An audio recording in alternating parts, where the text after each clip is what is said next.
दुनिया का ऐसा कोई दुख नहीं, ऐसी कोई तकलीफ नहीं, ऐसा कोई कष्ट नहीं और ऐसा कोई रोग नहीं जिसको आपका विश्वास समाप्त ना कर सकता।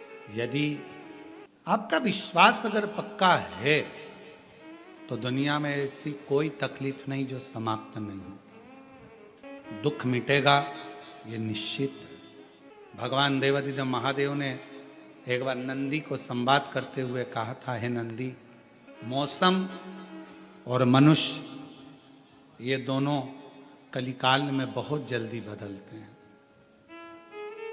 कलयुग में कब बारिश में इतनी तपन हो जाए, बारिश में गर्मी पड़ जाए, कब ठंड में पानी गिर जाए, कब गर्मी में ठंड पड़ जाए, मौसम का और मनुष्य का कोई ठिकाना नहीं, कोई ठिकाना।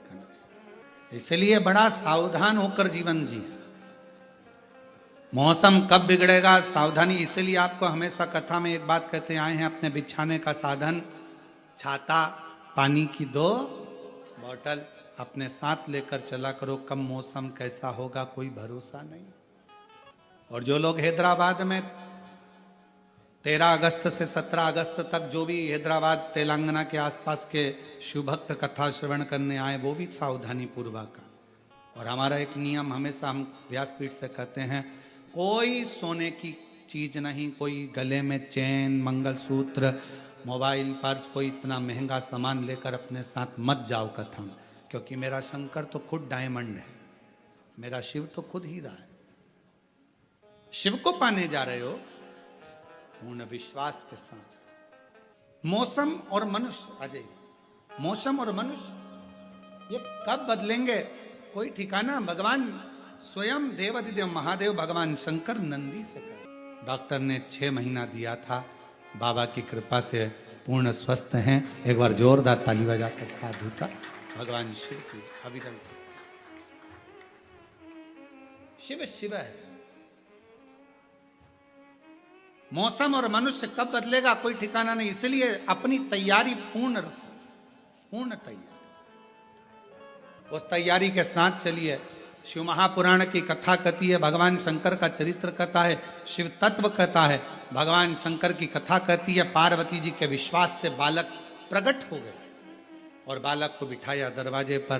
पार्वती जी गई स्नान करने, कोई आए उसे रोक देना। भगवान देवादिदेव महादेव का आगमन हुआ। भीतर शिव जी आने लगे, रोका, अंदर नहीं जाने दूंगा। और कितना कभी कभी ऐसा नहीं कि ज्ञान केवल व्यासपीठ से ही प्राप्त हो, कभी कभी ज्ञान अपने घर में रहने वाले सदस्यों से भी प्राप्त हो सकता है। अपने घर में जो परिवार के सदस्य रहते हैं, कभी कभी वो भी ज्ञान दे जाते हैं। एक बार हम कुबेरेश्वर धाम पर, बाबा के धाम पर बैठे हुए थे और साइड में एक परिवार के लोग आए होंगे पूजन करने के लिए। तो परिवार वालों ने कहा, अपनी ट्रेन शाम की है, अपन अभी भीड़ हो रही है, बाद में अपन पूजन कर लेंगे। एक माता उसमें से थी, वो माता कहने लगी, नहीं नहीं नहीं, शाम को जल्दी रहेगी, ट्रेन का टाइम रहेगा, पूजन अभी करो। सब ने पूजन सवेरे के टाइम कर ली, फ्री हुए, चल दिए।